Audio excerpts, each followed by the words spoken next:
சோத்திரம் சோத்திரம் ஏசப்பா. ஆதியாம் 8ஆம் அதிகாரம் படிக்க போகிறேன் ஏசப்பா. நீங்களே கூட இருந்து வழி நடச்சல போதுக்காக நன்றி ஆண்டவரே. ஆமீன்.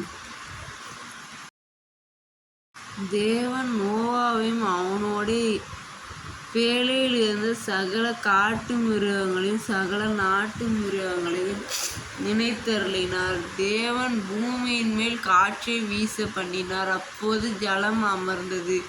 தேவன் பூமியின் மேலே காற்றை வீச பண்ணுறாங்க. அப்போ ஜலம் அமர்ந்து போயிடுச்சு. தேவன் நோவாவையும் அவனோட பேழையில் இருந்த சகல காட்டு மிருகங்களையும் சகல நாட்டு மிருகங்களையும் எல்லாத்தையும் நினைத்தருளினார். அதெல்லாம் தேவன் நோவாவையும் அவனோட பேழையிலிருந்து எல்லாத்தையும் நினச்சாங்க. தேவன் அப்புறம் காற்றை வீச பண்ணுறாங்க. அப்புறம் ஜலம் எல்லாம் அமைதலாயிடுச்சு. ஆழத்தின் ஊற்றுக்கண்களும் வானத்தின் மதகுகளும் அடைக்கப்பட்டன. வானத்து மழையும் நின்று போயிடுச்சு. எல்லாமே மழை நின்று போயிடுச்சு. ஆழத்தின் ஊற்றுக்கண்களும் வானத்தின் மதகுகள் எல்லாமே அடைக்கப்பட்டுருச்சு. எல்லாமே மழை எல்லாம் நின்று போயிடுச்சு. நோவா அவங்க பேழைக்குள்ளே வச்சுருந்தப்போ வச்சிட்டு இருக்கும்போது என்ன பண்ணுறாங்க, காட்டு மிருகங்களை வச்சுருக்காங்க, நாட்டு மிருகங்கள் எல்லாம் வச்சுருக்காங்க. பூமியின் மேலே காற்றை வீச பண்ணுறாங்க.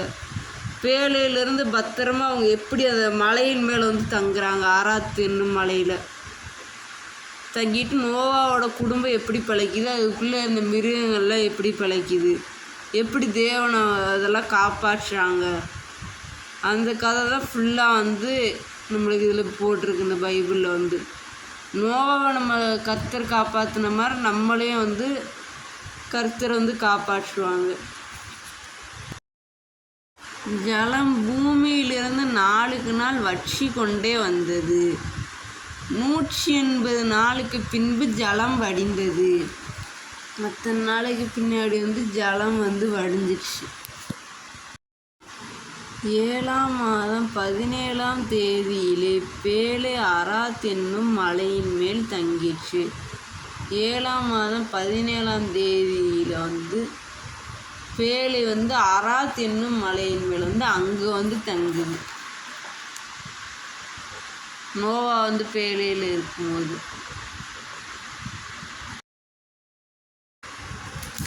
10ஆம் மாதம் மட்டும் ஜலம் வடிந்து கொண்டே வந்தது. 10ஆம் மாதம் 1ஆம் தேதியிலே மலை சிகரங்கள் காணப்பட்டன.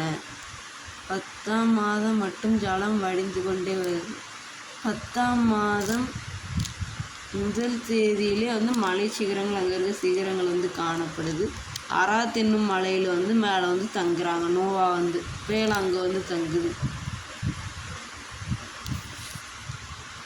அப்புறம் கர்த்தர் அவங்கள அந்த இடத்துல இறங்கி அவங்க குடும்பம்லாம் அங்கே எப்படி வாழ்கிறாங்கிறத, நோவாவோட குடும்பம் எப்படி அங்கே வாழ்வாங்க கதை அப்படியே ஃபுல்லாக நம்மளுக்கு வரும்.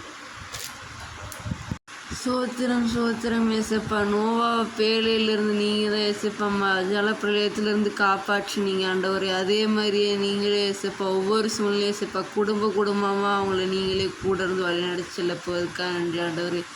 ஜலப்பிரளயத்திலேருந்து காப்பாற்றினீங்க ஏசப்பா. அவங்க கூட இருந்த மிருகங்கள் எல்லாத்தையும் நீங்கள் தான் காப்பாற்றினீங்க ஆண்டவரே. அதே மாதிரி ஏசப்பா லைஃப்பில் ஏசப்பா குடும்பங்களை நீங்களே ஆசீர்வதிச்சு ஏசப்பா வழிநடச்சலப்போ அதுக்காக நன்றி ஆண்டவரே.